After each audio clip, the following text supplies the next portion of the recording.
ओम शांति। 3 दिसंबर 2024 के ईश्वर महावाक्य। मीठे बच्चे, याद की यात्रा में अलबेले मत बनो। याद से ही आत्मा पावन बनेगी। बाप आए हैं सभी आत्माओं की सेवा कर उन्हें शुद्ध बनाने। प्रश्न, कौन सी स्मृति बनी रहे तो खान पान शुद्ध हो जाएगा? कौन सी स्मृति बनी रहे तो खान पान शुद्ध हो जाएगा? उत्तर, यदि स्मृति रहे कि हम बाबा के पास आए हैं सचखंड में जाने के लिए व मनुष्य से देवता बनने के लिए, तो खान पान शुद्ध हो जाएगा, क्योंकि देवताएं कभी अशुद्ध चीज नहीं खाते। जब हम सत्य बाबा के पास आए हैं सचखंड पावन दुनिया का मालिक बनने, तो पतित अशुद्ध बन नहीं सकते। ओम शांति। रूहानी बाप रूहानी बच्चों से पूछते हैं, बच्चे, तुम जब यहाँ बैठते हो तो किसको याद करते हो? अपने बेहद के बाप को। वह कहाँ है? उनको पुकारा जाता है ना। हे पतित पावन, आजकल सन्यासी भी कहते रहते हैं, पतित पावन सीताराम, अर्थात पतितों को पावन बनाने वाले राम आओ। यह तो बच्चे समझते हैं। पावन दुनिया सतयुग को, पतित दुनिया कलयुग को कहा जाता है। अभी तुम कहाँ बैठे हो? कलयुग के अंत में। इसीलिए पुकारते हैं, बाबा आकर हमको पावन बनाओ। हम कौन हैं? आत्मा। आत्मा को ही पवित्र बनना है। आत्मा पवित्र बनती है तो शरीर भी पवित्र मिलता है। आत्मा के पतित बनने से शरीर भी पतित मिलता है। यह शरीर तो मिट्टी का पुतला है। आत्मा तो अविनाशी है। आत्मा इन ऑर्गेन्स द्वारा कहती है, पुकारती है, हम बहुत पतित बन गए हैं, हमको आकर पावन बनाओ। बाप पावन बनाते हैं। 5 विकारों रूपी रावण पतित बनाते हैं। बाबा कहते हैं, यह शरीर तो मिट्टी का पुतला है। आत्मा तो अविनाशी है। आत्मा इन ऑर्गेन्स द्वारा कहती है, पुकारती है, हम बहुत पतित बन गए हैं, हमको आकर पावन बनाओ। बाप पावन बनाते हैं। 5 विकारों रूपी रावण पतित बनाते हैं। बाप ने अभी स्मृति दिलाई है, हम पावन थे, फिर ऐसे 84 जन्म लेते लेते अभी अंतिम जन्म में हैं। यह जो मनुष्य सृष्टि रूपी झाड़ है, बाबा कहते हैं, हम पावन थे, फिर ऐसे 84 जन्म लेते लेते अभी अंतिम जन्म में हैं। यह जो मनुष्य सृष्टि रूपी झाड़ है, बाप कहते हैं, मैं इनका बीज रूप हूँ। मुझे बुलाते हैं, हे परम पिता परमात्मा, ओ गॉड फादर, लिबरेट मी। बाबा कहते हैं, यह जो मनुष्य सृष्टि रूपी झाड़ है, बाप कहते हैं, मैं इनका बीज रूप हूँ। मुझे बुलाते हैं, हे परम पिता परमात्मा, ओ गॉड फादर, लिबरेट मी। हर एक अपने लिए कहते हैं, मुझे छुड़ाओ भी और पंडा बनकर शांति धाम घर ले चलो। सन्यासी आदि भी कहते हैं, स्थायी शांति कैसे मिले?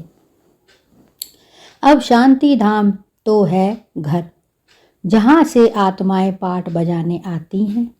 वहाँ सिर्फ आत्माएं ही हैं, शरीर नहीं है। आत्माएं नंगी अर्थात शरीर बिगड़ रहती हैं। नंगे का अर्थ यह नहीं कि कपड़े पहनने बिगैर रहना, नहीं, शरीर बिगड़ आत्माएं नंगी अशरीरी रहती हैं। बाप कहते हैं, बच्चे, तुम आत्माएं वहाँ मूल वतन में बिगैर शरीर रहती हो। उसे निराकारी दुनिया कहा जाता है। बच्चों को सीढ़ी पर समझाया गया है कैसे हम सीढ़ी नीचे उतरते आए हैं। पूरे 84 जन्म लगे हैं मैक्सिमम। बाबा कहते हैं बच्चों को सीढ़ी पर समझाया गया है कैसे हम सीढ़ी नीचे उतरते आए हैं। पूरे 84 जन्म लगे हैं मैक्सिमम। फिर कोई एक जन्म भी लेते हैं। आत्माएं ऊपर से आती ही रहती हैं। अभी बाप कहते हैं मैं आया हूँ पावन बनाने। शिव बाबा ब्रह्मा द्वारा तुम्हें पढ़ाते हैं। शिव बाबा हैं आत्माओं का बाप और ब्रह्मा को आदि देव कहते हैं। इस दादा में बाप कैसे आते हैं यह तुम बच्चे ही जानते हो। मुझे बुलाते भी हो। हे पतित पावन आओ। आत्माओं ने इस शरीर द्वारा बुलाया है। मुख्य आत्मा है ना, यह है ही दुख धाम। यहाँ कलयुग में देखो बैठे बैठे अचानक मृत्यु हो जाती है। वहाँ ऐसे कोई बीमार ही नहीं होते। नाम ही है स्वर्ग। कितना अच्छा नाम है, कहने से दिल खुश हो जाता है। क्रिश्चियन भी कहते हैं क्राइस्ट से 3000 वर्ष पहले पैराडाइज था। यहाँ भारतवासियों को तो कुछ भी पता नहीं है क्योंकि उन्होंने सुख बहुत देखा है तो दुख भी बहुत देख रहे हैं। तमो प्रधान बने हैं। 84 जन्म भी इन्हों के हैं। आधा कल्प बाद फिर और धर्म वाले आते हैं। अभी तुम समझते हो आधा कल्प देवी देवताएं थे तो और कोई धर्म नहीं था। फिर त्रेता में जब राम हुआ तो भी इस्लामी बौद्धि नहीं थे। मनुष्य तो बिल्कुल घोर अंधियारे में है। कह देते दुनिया की आयु लाखों वर्ष है। इसीलिए मनुष्य मूंझते हैं कि कलयुग अनुज छोटा बच्चा है। तुम अभी समझते हो कलयुग पूरा हो अभी सतयुग आएगा। इसीलिए तुम आए हो बाप से स्वर्ग का वर्षा लेने। तुम सब सर्ववासी थे। बाप आते ही हैं स्वर्ग स्थापन करने। तुम ही स्वर्ग में आते हो, बाकी सब शांति धाम चले जाते हैं। वह है स्वीट होम। आत्माएं वहाँ निवास करती हैं। फिर यहाँ आकर पाठधारी बनते हैं। शरीर बगैर तो आत्मा बोल भी ना सके। बाबा कहते हैं शरीर बगैर तो आत्मा बोल भी ना सके। वहाँ शरीर ना होने कारण आत्माएं शांति धाम में रहती हैं। फिर आधा कल्प है देवी देवताएं सूर्यवंशी और चंद्रवंशी। फिर द्वापर कलयुग में होते हैं मनुष्य। देवताओं का राज्य था। फिर अब वह कहाँ गए किसको पता नहीं। यह नॉलेज अभी तुमको बाप से मिलती है और कोई मनुष्य में यह नॉलेज होती नहीं। बाप ही आकर मनुष्य को यह नॉलेज देते हैं जिससे ही मनुष्य से देवता बनते हैं। तुम यहाँ आए ही हो मनुष्य से देवता बनने के लिए। देवताओं का खान पान अशुद्ध नहीं होता। वे कभी बीड़ी आदि पीते नहीं। यहाँ के पतित मनुष्यों की बात मत पूछो क्या क्या खाते हैं। अब बाप समझाते हैं यह भारत पहले सचखंड था। जरूर सच्चे बाप ने स्थापन किया होगा। बाप को ही यूथ कहा जाता है। बाप ही कहते हैं मैं ही इस भारत को सचखंड बनाता हूँ। तुम सच्चे देवताएं कैसे बन सकते हो वह भी तुमको सिखलाता हूँ।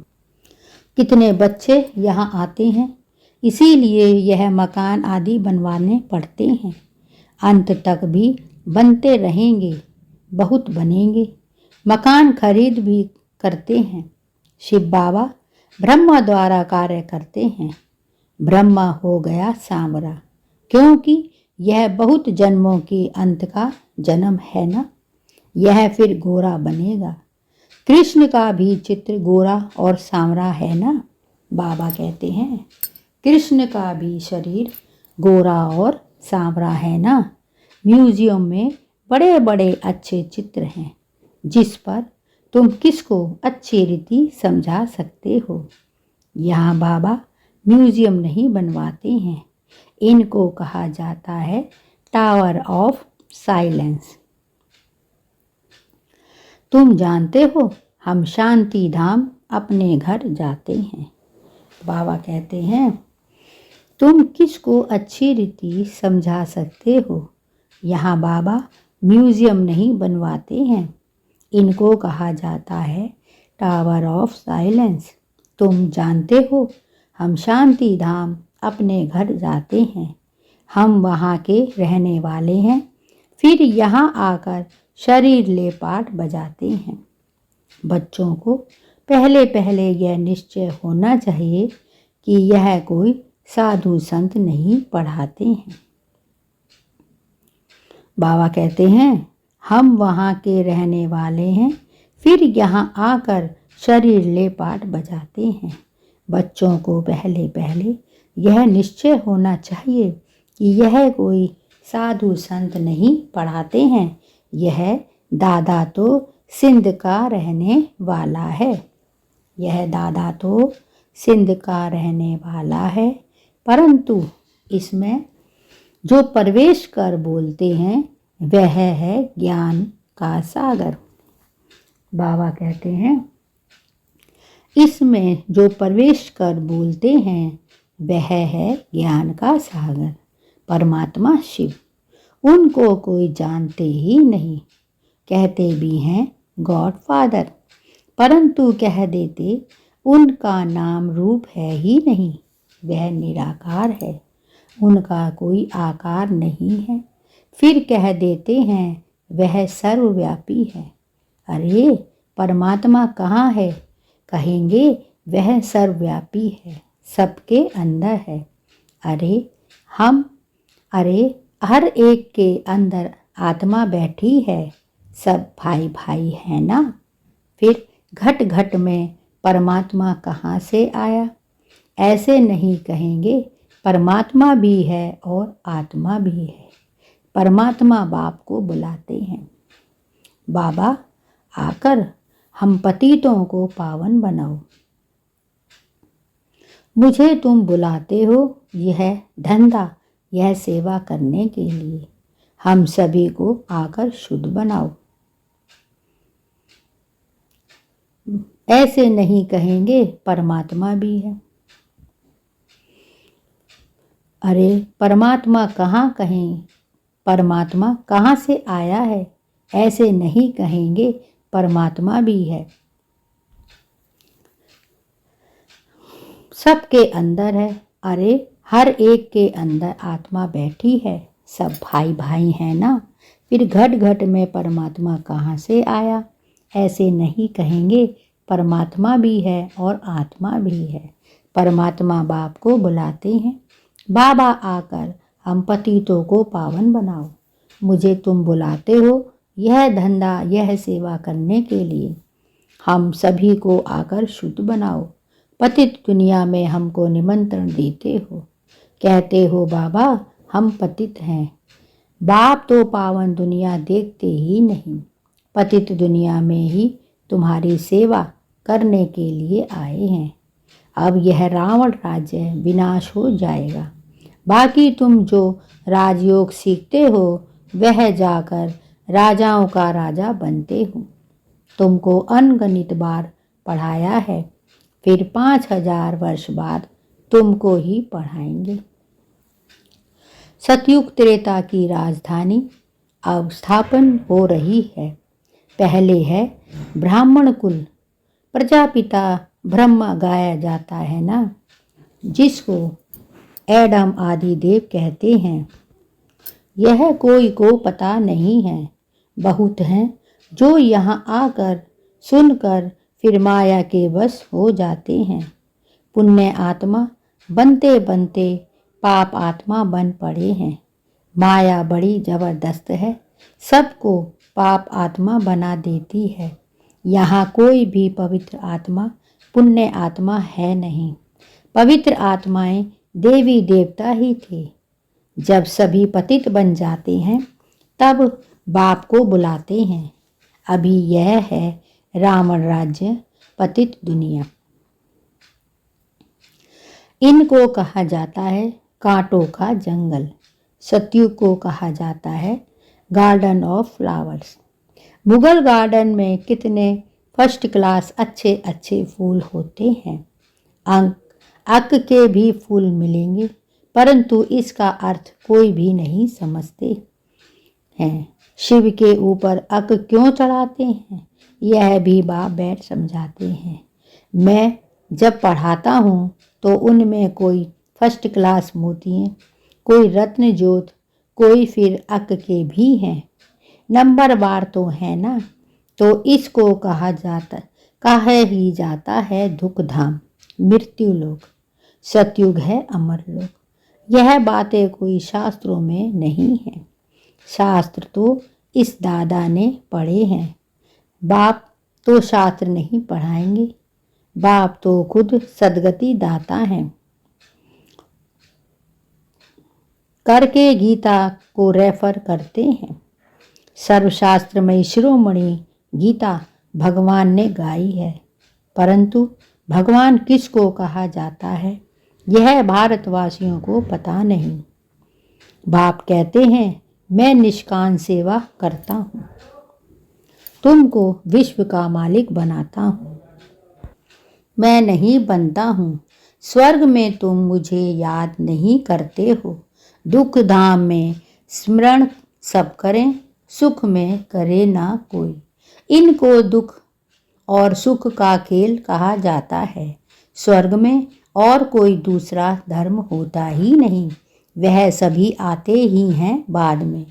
तुम जानते हो अभी इस पुरानी दुनिया का विनाश हो जाएगा। नेचुरल कैलेमिटीज, तूफान आएंगे जोर से, सब खत्म हो जाएंगे।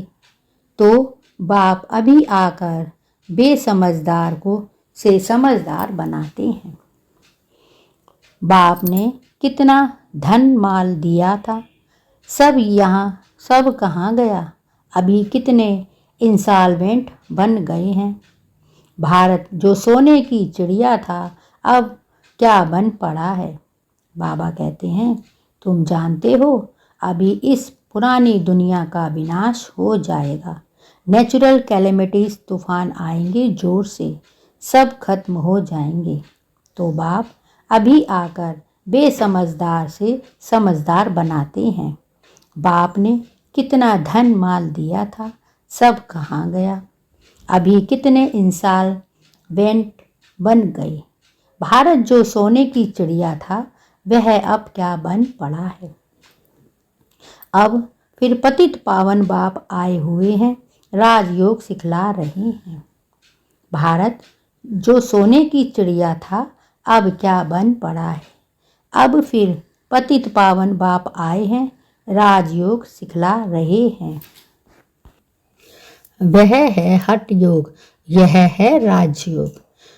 यह राजयोग दोनों के लिए है। वह हठ योग सिर्फ पुरुष ही सीखते हैं। अब बाप कहते हैं पुरुषार्थ करो, विश्व का मालिक बनकर दिखाओ।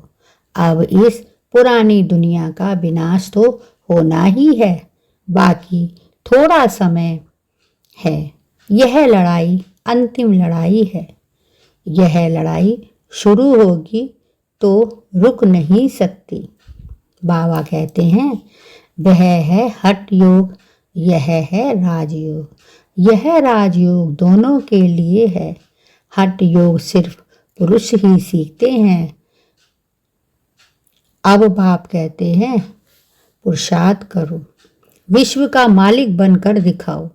अब इस पुरानी दुनिया का विनाश तो होना ही है, बाकी थोड़ा समय है। यह लड़ाई अंतिम लड़ाई है। यह लड़ाई शुरू होगी तो रुक नहीं सकती।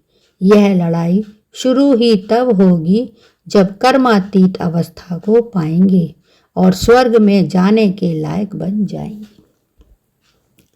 यह लड़ाई शुरू ही तब होगी जब तुम कर्मातीत अवस्था को पाएंगे और स्वर्ग में जाने के लायक बन जाएंगे। बाप फिर भी कहते हैं, याद की यात्रा में अलबेले नहीं बनो, इसमें ही माया विघ्न डालती है। बाबा कहते हैं, याद की यात्रा में अलबेले नहीं बनो, इसमें ही माया विघ्न डालती है।